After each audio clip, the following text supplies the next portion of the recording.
My mother stole the $6,500 my dead father left for my college and spent it on my step-sibling. Now her husband left her with nothing. And she's begging me to pay for my stepsister's apartment, but my answer broke her completely. I'm 24 years old, work in marketing at a mid-sized company in the Midwest. And honestly, I need to get this story off my chest because what my mother did to me basically destroyed me for years. And now that she's trying to come back into my life after her husband left her, I have to process all of this somehow. I guess I should start at the beginning. When I was 16 years old and my mom, Kimberly, met Dennis on one of those dating apps. You know, the ones everyone uses now. I don't remember exactly which one, but what I do remember perfectly is the first time I saw him. He came to the house with his two kids, Courtney and Dylan. And right from that moment, something in my stomach felt weird, like a feeling that things were going to change and not necessarily for the better. My dad had passed away when I was like 12. Cancer. And during those 4 years, it had been just mom and me against the world. Or so I thought. We were close. I mean, we had our problems like any mother and teenage daughter, but nothing out of the ordinary. She worked in administration at a local hospital, normal shifts, and we had established a pretty comfortable routine. Things weren't luxurious, but we didn't lack anything either. And most importantly, my dad had left some money in a savings account specifically for my college, like $6,500, which at the time seemed like a fortune to me and that he had worked really hard to put together.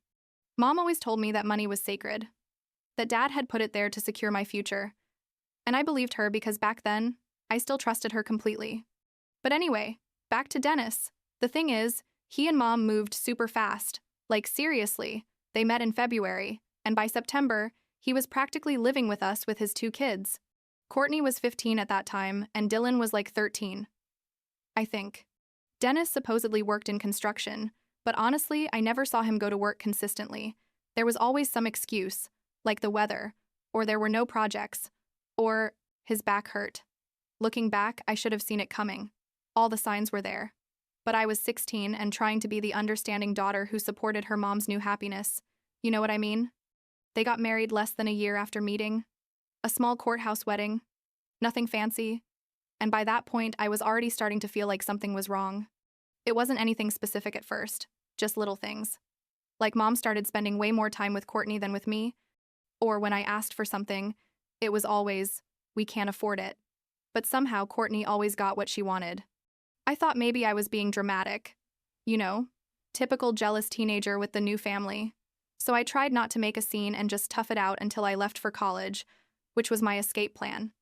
But then my 17th birthday came around, and that was the moment where everything became super obvious and I could no longer ignore it. A few months before, they had thrown a huge party for Courtney's Sweet 16, like with a DJ. Elaborate decorations, expensive dress, the whole thing. They easily spent like $3,000 or more on that party. I didn't say anything because, well, it was her Sweet 16. It's supposed to be special. Although part of me remembered that my Sweet 16 had been dinner at Olive Garden with Mom and two friends, but whatever. So my 17th birthday comes and Mom gives me a package. I was like, okay, let's see what it is. And you know what it was? Towels. A set of bath towels. Ugly, gray towels from Target or something like that. And when I made a confused face, Mom said something like, "You'll need them for college." And I just stood there thinking, seriously? Towels? They didn't even take me to dinner or anything. They basically ignored me all day while everyone was watching TV. And things kept getting worse. When I was 17 and a half, about 6 months before graduating high school, I came home one day and it turns out they had converted my bedroom into a study space for Courtney. Just like that, without asking me, without warning me. All my stuff was piled up in the guest room, which was basically a glorified closet, like it had space for a twin bed and almost nothing else. Dennis said Courtney needed a quiet place to study because she was in advanced classes, which was a lie because Courtney barely passed her regular classes and was on her phone all day. But whatever. Mom didn't say anything, just stood there while Dennis reorganized the house like it was his. And when I protested, she said not to be dramatic, that it would only be a few months until I left for college anyway. Those last months in that house were horrible. Honestly. I felt like an intruder in my own house. I mean, in the house where I had grown up, where there were still marks on the wall where Dad had measured my height every year. I started spending all my free time at my cousin Stephanie's house, who lived like 20 minutes away. Stephanie was like 27 at that time. She was 10 years older than me, and had always been more like a big sister than a cousin. She saw what was happening and always told me I wasn't crazy, that what they were doing wasn't right, and that helped me keep my sanity because honestly, I was starting to doubt myself. Finally, the time came to graduate from high school, June 2018, and I was super excited because I had been accepted to the state university. It wasn't Harvard or anything, but it was a good school and it was like 2 hours away, far enough to have my space, but not so far that I couldn't visit if I wanted. Although by that point, I didn't want to visit at all. The plan was to use the money Dad had left to pay for the first year, or at least most of it, and then get student loans and work for the rest. I had it all planned out. I had applied for jobs on campus. I had gotten a roommate. Everything was ready. And then, like 2 weeks after graduating, I went to check the savings account Dad had left, because I needed to transfer the money and start making the university payments. I went into the bank, gave the teller my information, and she tells me the account is closed. I was like, what? There must be an error. And she checks again and tells me, no, the account was emptied and closed 3 months ago.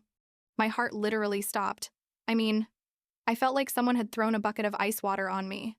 I asked her who closed it, and she told me my mother, because technically it was a joint account or something like that, and that all the money had been withdrawn, the full $6,500, everything.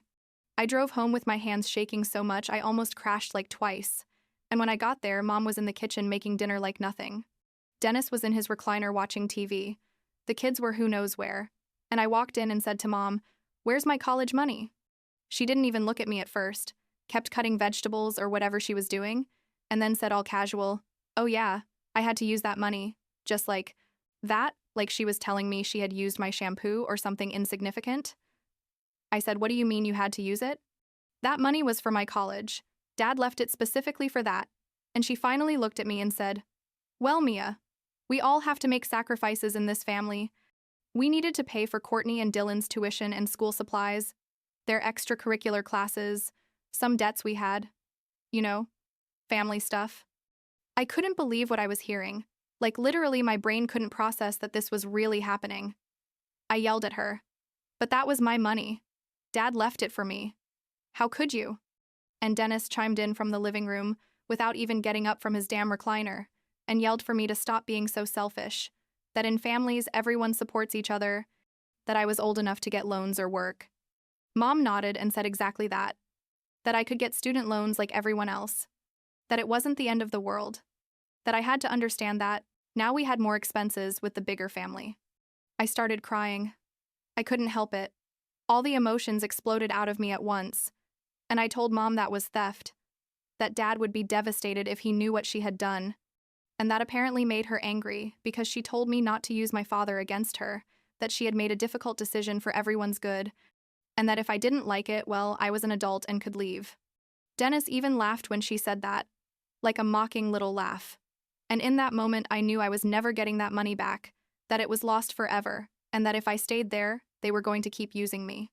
That night, I called Stephanie crying, told her everything, and she, without hesitation, told me to pack my things and come live with her. She had a 1-bedroom apartment, but said she didn't care, that we could make it work. And literally, the next day, I left. I didn't have much. Most of my important stuff I had already been taking little to Stephanie's house in the previous weeks because I felt something like this could happen. I didn't know what exactly, but I had that feeling. Mom wasn't even home when I left. She was at work, and Dennis was there but didn't say anything to me. Just watched me pack my last things and leave, and I even think he looked happy that I was leaving. Living with Stephanie saved my life. Honestly, I don't know what I would have done without her. I couldn't go to college that fall, obviously. I didn't have the money and it was too late to apply for enough loans to cover everything, so I decided to take a gap year, although it wasn't exactly by choice. I got 2 jobs, one as a waitress at a Denny's and another in retail at a clothing store in the mall. And I basically worked all the time, probably like 60 to 70 hours a week. It was exhausting. Like I'd get to Stephanie's house so tired I could barely shower before falling dead on the air mattress we had in the living room, but every paycheck got me closer to being able to go to college, and that kept me motivated. I also enrolled at the local community college to take some basic classes while I saved, because I didn't want to completely waste the year academically speaking. Classes were in the evenings or on weekends when I could, and they were tough because I was working so much, but I managed to pass everything with good grades. Stephanie charged me super low rent, like $200 a month, which basically only covered her share of utilities, and let me use her car when she didn't need it so I could get to my jobs and classes. She was basically more of a mother to me in those months than my own mom had been in years.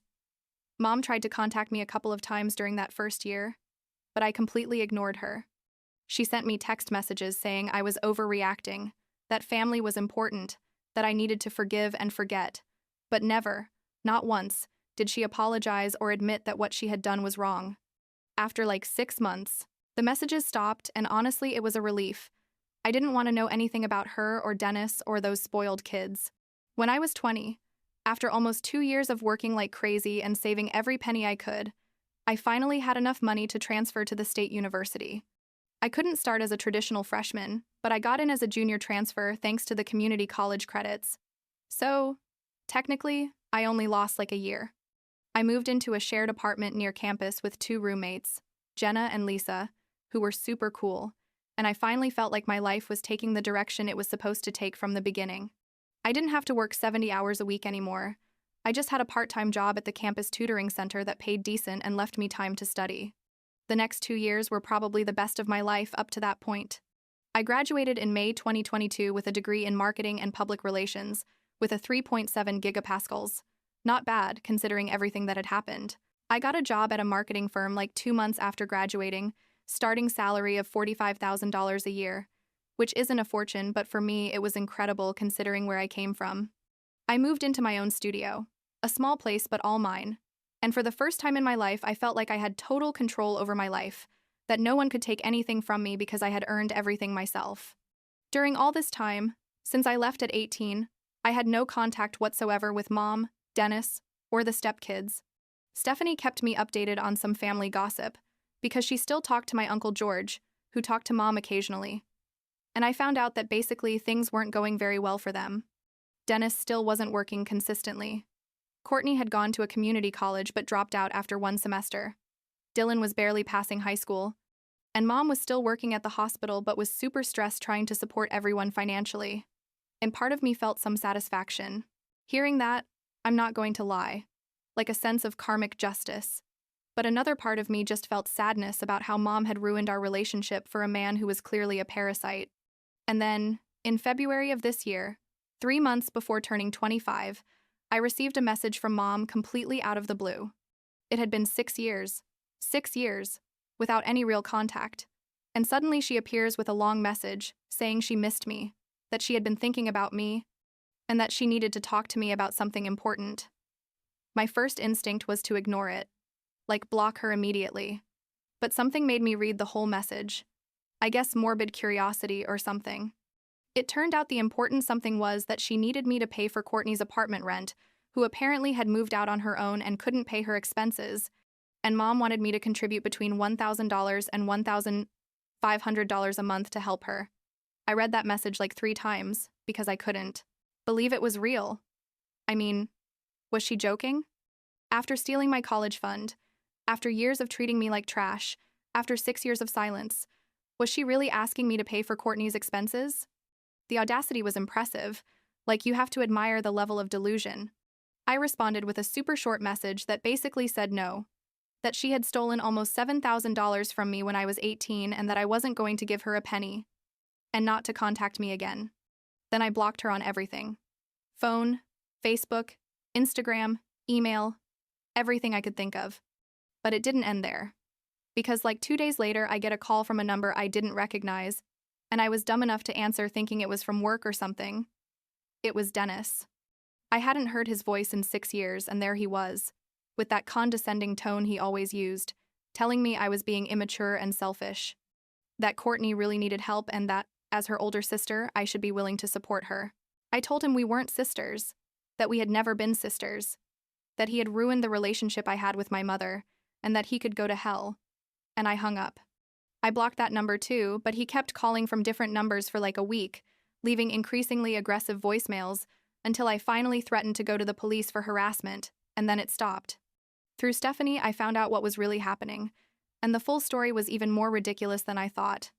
Turns out Dennis had given Mom an ultimatum. Like either she paid for Courtney's apartment or he was leaving. Because apparently it was the family's responsibility for Courtney to be able to live in a nice place near her part-time job at a coffee shop, and he wasn't going to allow his precious daughter to live in an ugly place. Mom, who apparently hadn't learned anything in all these years, started taking money out of her retirement savings to pay Courtney's rent.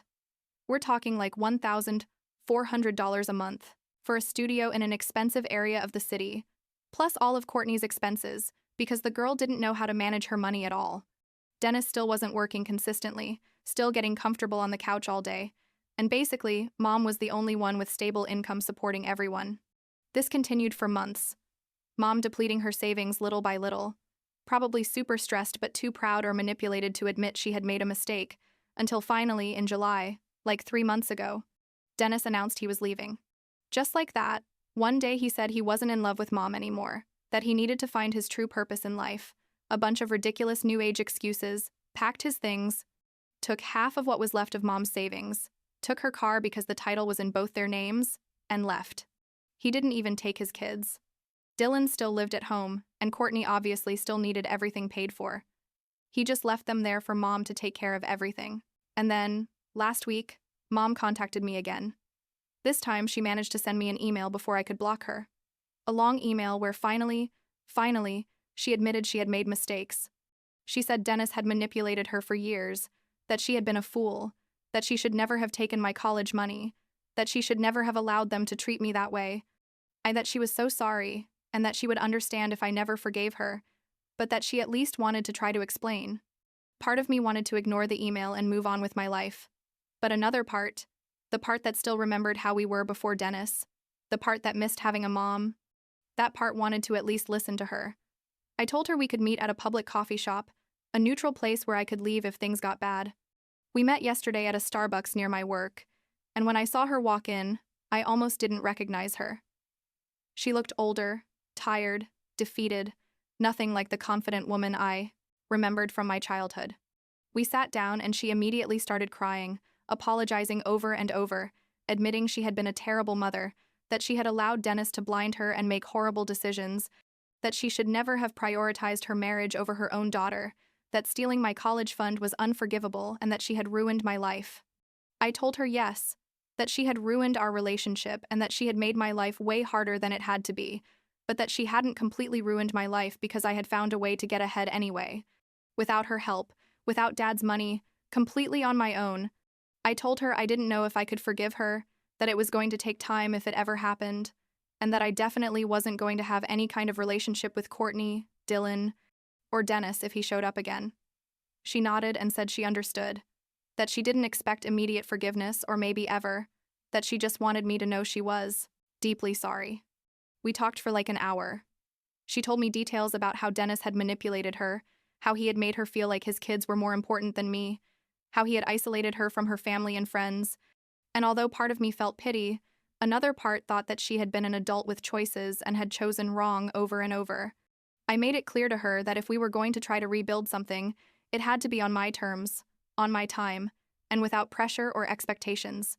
She accepted everything, said she would do whatever was necessary. I don't know what's going to happen now, honestly. Stephanie thinks I should keep my distance completely, that Mom already had her chance and wasted it, and she's probably right. But I guess a small part of me still wants to believe we can fix this somehow.